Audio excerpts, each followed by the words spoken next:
이제 내일 모레가 되고 다음 주간이 되면 7월이 됩니다. 이제 7월부터는 각 교육부서에 여름 성경학교와 여름 수련회 또한 단기 선교 일정이 진행이 됩니다. 영아부에서부터 청년부, 그다음 사랑교구에 이르기까지 하나님에 대한, 하나님을 향한, 하나님에 관한 다양한 연령대에 맞추어서 1년 중 그 어느 때보다도 가장 깊은 하나님과 동행하며 하나님을 더 깊이 알아가는 그런 귀한 시간이 진행된다라는 사실이죠. 예수님의 말씀을 듣고 깨닫고 은혜의 역사를 경험하는 가장 복되고 기쁜 시간을 우리가 앞두고 있음을 분명히 기억해야 할 것입니다. 맞습니다, 여러분. 우리는 지금 그 어느 때보다 가장 중요한 시기에 서 있습니다. 저도 생각해보면 어렸을 적에 지금 목사가 되었지만 주님을 알지 못하고 그냥 정말 천방지축으로 그렇게 신나게 뛰어놀았던 기억이 있습니다. 제가 어렸을 때는 강단 여기 뒤에 이 커다란 그 막 있죠?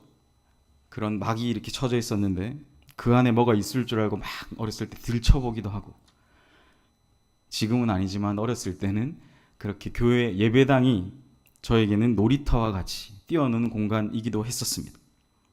그랬던 제가 지금 이렇게 목사가 되었죠.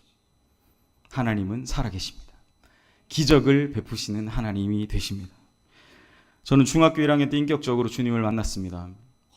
3박 4일의 수련회 기간 가운데 전 교인이 함께 모여서 수련회를 진행했는데 얼마나 제가 장난꾸러기였는지 3박 4일의 집회 기간 중에 마지막 날을 제외하고 제가 여기 앞자리에는 앉았는데 저희 그때 교회 모교회에 장로님이 정말 낙타 무릎처럼 무릎이 굽어질 정도로 기도하는 장로님 계셨어요. 어찌나 겸손하신지 집회 내도록 가장 앞자리에서 무릎을 꿇고 그렇게 기도하는 장로님. 그 장로님이 두 손을 하늘을 뻗고 주야 기도하는 모습을 저는 그게 너무 웃기고 재밌어서 2박 3일 동안 그걸 따라하면서 주야 하고 옆에 있는 친구들과 키득키득키득 거리면서 웃었던 기억이 있습니다. 저도 그랬습니다. 하나님을 지식적으로는 알았을지 몰라도 하나님이 살아계시다, 성경에 내가 읽고 보았던 그 하나님이 정말 살아계시다라는 것을 몰랐을 때는 저도 그랬습니다. 마지막 날 집회 때 여러 사람들이 동그랗게 앉아서 기도하기 시작했습니다. 뭔가 그날은 저도 아차 싶었어요. 뭔가 오늘은 뭔가 다르구나. 뭔가 일이 일어나겠구나. 이제는 더 이상 내가 장난치지 못하겠구나. 기도하는데 제 옆에 아마 20대 중반쯤 되는 아이가 없는 세대, 정말 처녀 같은 근데 결혼하신 분이 제 옆에 제 손을 꼭 붙잡고 기도하시는 거예요. 뭐 이름도 모르고 성도 모르고 아무것도 모르는데 저를 붙잡고 기도하셨어요. 주여, 이 영혼 주님 만나야 됩니다. 주여, 이 영혼 하나님 말씀 듣고 변화되어야 됩니다. 그 기도 소리가 제 귀에 들리기 시작했습니다. 2박 3일 동안은 그 앞에 있는 장로님, 기도 많이 하는 그 정말 영성 있는 장로님 따라하면서 막 웃고 장난치고 떠들었던 제 기도가 바뀌기 시작했습니다. 하나님이 정말 살아계시면 나도 기도하게 해주세요. 할렐루야. 여러분, 그렇게 기도하기 시작할 때 내가 장난치고 진지하지 않고 하나님 앞에 그렇게 장난치던 이 중학교 1학년 개구장이 아이가 하나님, 나도 저렇게 기도하게 해 주시옵소서. 기도가 터졌을까요? 안 터졌을까요? 기도가 터졌습니다. 저는 그때 하나님의 은혜를 깊이 체험하고 성령 체험하고 인생이 완전히 바뀌게 되는 큰 전환점이 되었습니다. 완전히 바뀌었죠. 그 앞에는 계속 장난치고 떠들고 그렇게 기도했던 저였다면 그 이후로는 정말 하나님의 말씀을 믿고 그 하나님의 말씀대로 기도하기 시작했습니다. 그날 밤에 제가 정확하게 기억나는 게 새벽 3시까지 중학교 1학년 학생이 울며 불며 눈물 흘리며 콧물 흘리며 기도했던 그 기억이 있습니다. 하나님은 살아계십니다. 오늘도 여전히 우리에게 말씀하시기를 기뻐하시고 우리를 구원하시고 건져내시기를 기뻐하시는 하나님이 되시는 줄 믿습니다. 우리 연희교회 이번 7월부터 8월 달까지는 이 여름 사역 가운데 이러한 복음의 놀라운 역사, 하나님을 만나 변화를 경험하는 놀라운 복음의 역사가 일어나기를 주의 이름으로 간절히 소원합니다. 만물의 창조자가 되시고 인생의 모든 것을 주관하시는 하나님을 경험하는 기쁨이 어떤 것인지를 깨달아 하는 그런 여름 사역이 될 수 있도록 여러분 기도로 함께 참여해 주시기를 간절히 소원합니다.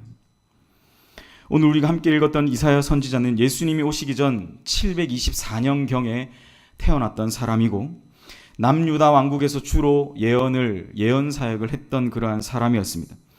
그가 전한 이사야 66장은 마치 성경 66권을 압축해 놓은 것처럼 그 내용이 구약에 쓰여진 것이라 믿기지 않을 정도로 신약에 나타난, 그러니까 이미 700년 훨씬 후에 나타날 그런 말씀들이 아주 신비롭게도 기록되어져 있는 아주 놀라운 말씀입니다. 이 이사야서는 실제 죄된 우리와 심판 그리고 구원에 관해서 명확하게 기록을 하고 있습니다.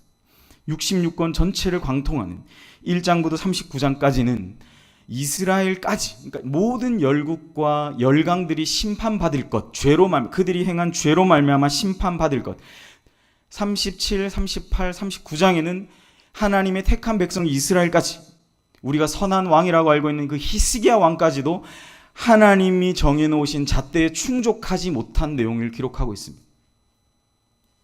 하나님 앞에 선한 왕이라고 일컬었던 그 왕까지도 하나님의 말씀을 저버리고 그 성전의 내탄고가 다 이방인들에게 빼앗길 것이라고 예언하는 이사야 선지자의 말에 좋습니다, 내 때 이 일이 일어나지 않은 것이 참으로 좋습니다라며 39장이 맞춰지는 것을 보게 됩니다. 39장까지는 모든 열강과 이스라엘 백성까지 심판당하는 내용이 담겨져 있고 나머지 40장부터 66장까지의 내용은 하나님이 그 택한 백성을 어떻게 회복하시고 그들이 바벨론 포로로 끌려갔다가 어떻게 내가 다시 그 땅으로 회복시키실 것인지에 관한 예언과 아울러 내가 내 종 나의 사자를 보내어 어떻게 너희들을 건져낼 것인지에 관한 내용들이 담겨져 있다는 사실. 공교롭게도 이 이사야라는 말 자체가 여호와는 구원이다, 여호와는 구원이시다라는 뜻을 담고 있다는 사실. 그러니까 중요한 것은 뭐냐, 이사야서 전체 그 내용은 바로 모든 백성이 그 죄로 말미암아 심판받고 망할 것과 뭐예요? 그 이후에 다시 회복에 대한 말씀. 누구를 보내서? 구약에 나타나 있지 않지만 우리는 이미 익히 알고 있는 이 예수 그리스도, 실체 되신 믿음의 실상이 되시는 이 예수 그리스도를 보내셔서 우리를 구원하실 것이다라는 내용이 어디예요? 이 이사야서. 구약 예수님이 태어나시기 724년에 이게 기록되어져 있다는 아주 놀라운 사실이라는 것입니다. 그래서 우리는 이사야서를 읽다 보면 하나님께서 이 세상을 향한 어마어마한 그 분노를 느낄 수 있어야 됩니다. 심지어 하나님의 택한 백성이 하나님의 백성답게 살아가지 못하는 그 모습 속에서 하나님은 어마어마한 진노와 그 투기와 그 하나님의 질투를 쏟아내시는 것을 우리는 보아야 합니다.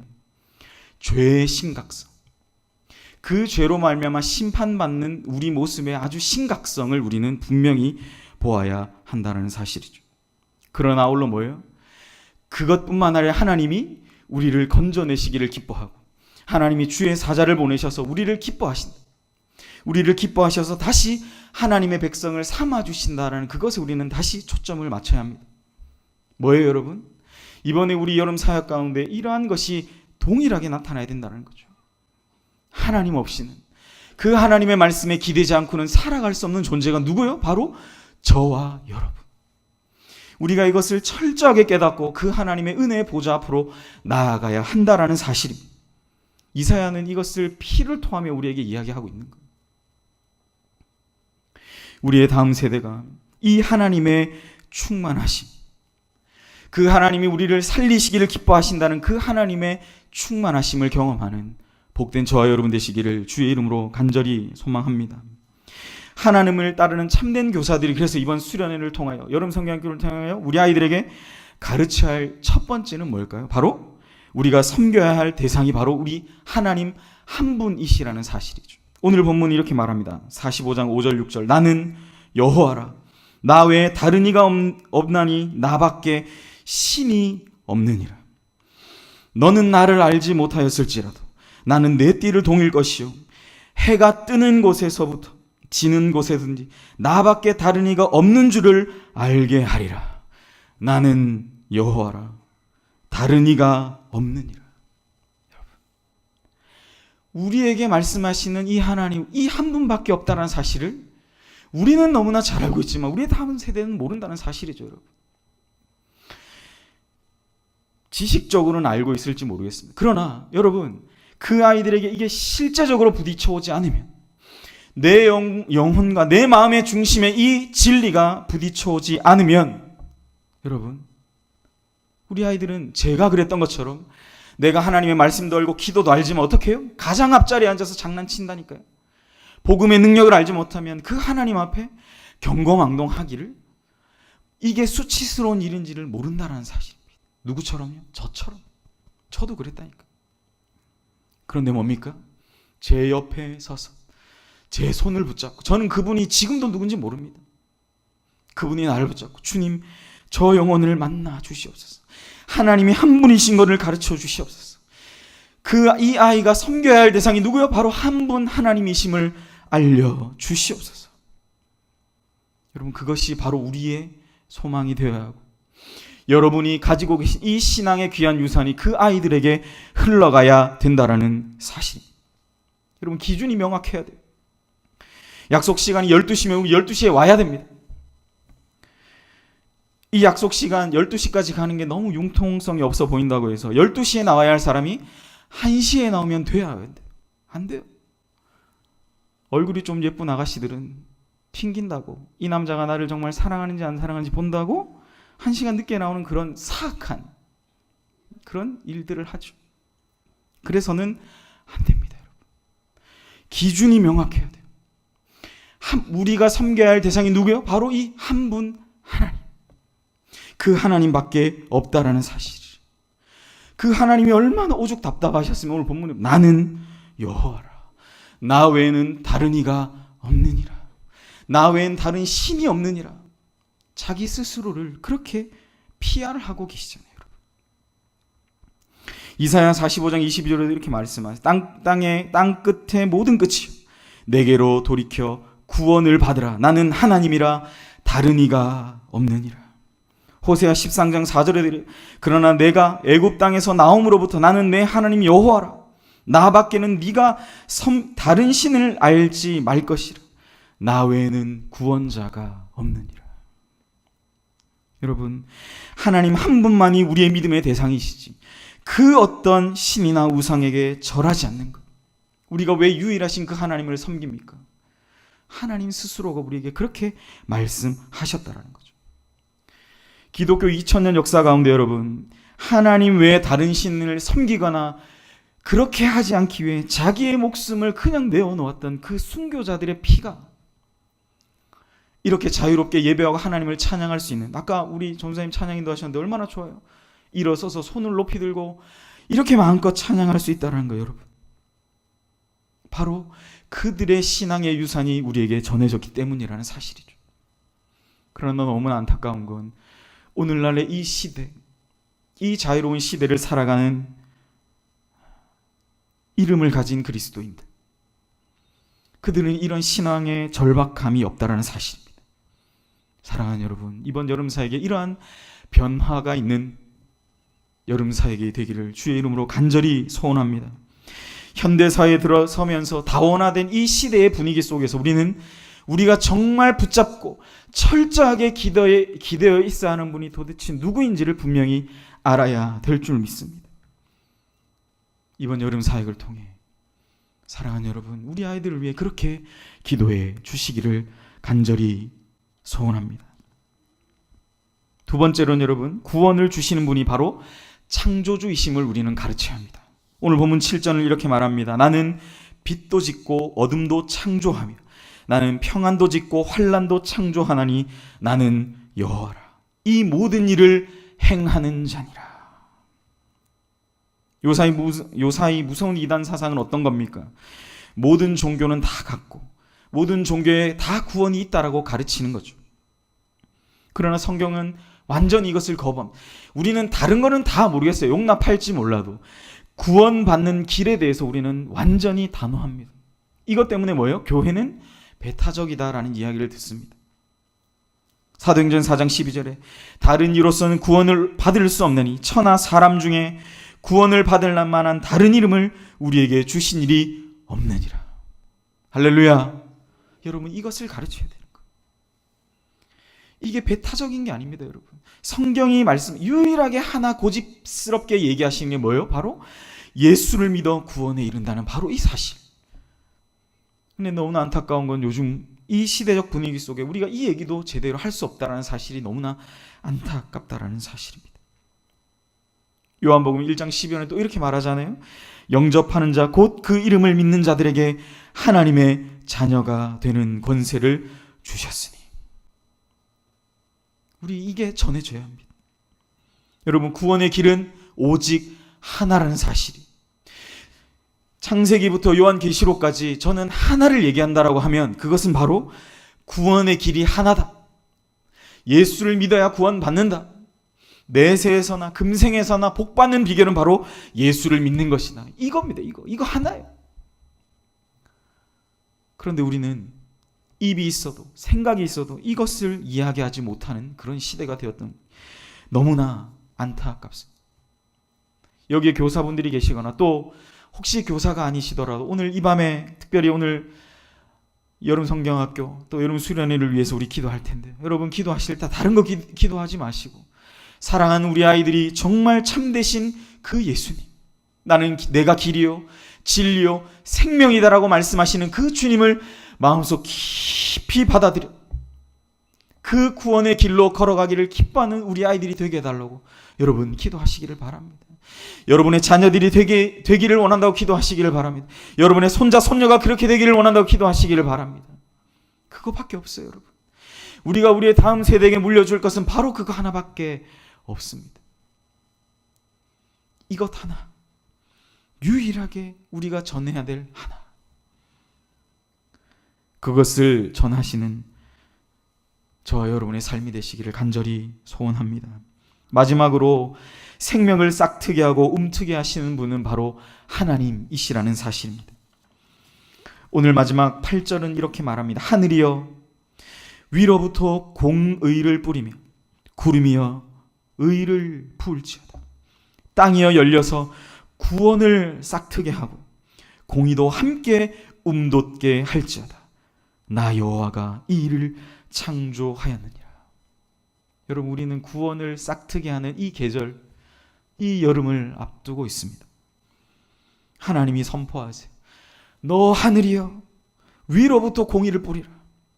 구름이여 의를 부어내라.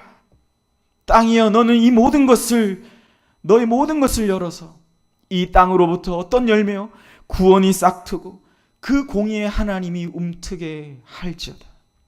왜 이런 말을 할까요, 여러분? 이미 완전히 싹 다 멸망해버린 그 이스라엘 백성들, 바벨론 포로로 잡혀가서 그 이방의 땅에서 주권도 없이 자신의 땅도 없이 오로지 노예 생활하고 있는 그들에게 다시 내가 너희를 잡아서 내가 택한 그 땅 가운데, 내가 너에게 지정한 그 땅 가운데 옮길 때 어떻게 해요? 하늘이여 위로부터 공의를 뿌리며 구름이여 의를 하늘로부터 쏟을지어다. 그 쏟아진 것이 뭐예요? 이 믿음의 땅 위에, 이 믿음의 밭 위에 다시 구원이 싹트게 하고 그 하나님의 의로우심이 다시 한번 움트는 그 계절을 보게 할 것이다라는 사실. 여러분, 이러한 놀라운 역사가 이 여름 가운데 우리 연희교회, 사랑하는 주님의 몸된 이 교회, 이 땅 가운데 있기를 주의 이름으로 간절히 소원합니다. 예수를 위해 살면 그게 가장 행복한 삶이에요. 믿습니까? 하나님을 기쁘시게 하면 그 하나님께서 내 일을 행하신다. 여러분, 그게 우리의 신앙 고백 아닙니까? 우리의 어른 세대가 어땠습니까? 자신의 모든 시간들을 희생하고 헌신해서라도 주의 사명 감당했던 그 믿음이 있었습니다. 근데 여러분, 요즘 달라졌어요. 저희 교회는 제가 아직 잘 모르겠는데 제가 앞에 섬겼던 많은 교회들은 내가 돈은 낼 수 있어도 시간은 못 냅니다, 이렇게 얘기하시더라고요. 현대인들은 그만큼 시간 내는 것에 많은 어려움을 가지게 됩니다. 여러분이 가장 소중하게 생각하시는 그 시간을 내시기를 간절히 소원합니다. 그 시간 내셔서 어떻게 하실 거예요, 여러분? 여러분의 사랑하는 자녀들, 사랑하는 그 다음 세대들을 위해 이 말씀처럼 하늘이 위로부터 공의를 뿌리며 구름이여 의를 부을지어다. 땅이여 너는 열려서 구원을 싹트게 하고 공의도 함께 움돋게 할지어다. 나 여호와가 이 일을 창조하였느니라. 이 말씀을 믿고 여러분, 이 그리스도의 푸르른 계절이 오기까지 성심을 다하여 이 사역 감당하는 저와 여러분이 되시기를 간절히 소망합니다. 예수 그리스도를 믿고 따르는 이 기회를 놓치지 않도록, 사랑하는 우리 자녀들이 놓치지 않도록 여러분 기도하시기를 바랍니다. 한국 교회가 이제 골든 타임, 마지막 어떤 시대를 앞두고 있다라고 말해요. 생명을 살리는, 교회가 이제는 부흥이 아니라 생존을 고민해야 되는 시대가 됐습니다. 부흥과 성장이 아니라 여러분, 제가 이제 목회할 때는 교회가 부흥과 성장이 아닌 어떻게 살아남을 것인가를 고민해야 되는 그 시대가 이제 도래한다. 골든타임의 시대가 도래한다라고 말합니다. 기회를 놓치지 마시기를 소원합니다. 주님이 우리에게 마지막으로 이 기회를 주셨다. 절박한 마음으로 하나님 앞에 기대어 서시는 저와 여러분 되시기를 소원합니다. 명심하시기를 바랍니다. 말씀을 맺겠습니다. 이제 우리 교회는 구원이 싹트는 계절을 앞두고 있습니다. 매년 돌아오는 똑같은 수련회 같지만 저는 이 여름, 그해 여름, 이 2018년 여름은 하나님께서 또 다른 새로운 일을 행하실 줄 믿습니다. 우리에게 새 마음을 주시고 우리의 마음 속에 여전히 묻어있던 해묵은 것들을 다 닦아내시고 반질반질하게 뽀득뽀득 소리나게 깨끗하게 하셔서 다시 한번 우리를 일으켜 주시옵소서. 다시 한번 이 주의 사명을 감당케 하여 주시옵소서. 세상은 우리를 향하여 이젠 끝났다 너희 라고 말하는 이 시대, 다시 한번 하나님 이 세상을 향하여 말씀하여 주시옵소서. 여러분, 나를 사용하여 주시옵소서. 우리가 우리 아이들에게 무엇을 심어야 하겠습니까? 예수 아니면 안 된다. 세상의 그 어떠한 유혹과 시험 가운데서도 예수 아니면 안 된다. 예수님이면 충분하다. 그분이 우리에게 구원을 주셨다. 그것을 우리 아이들에게 심으시는 저와 여러분 되시길, 그러한 복된 계절이 올해가 되기를 주의 이름으로 간절히 소원합니다.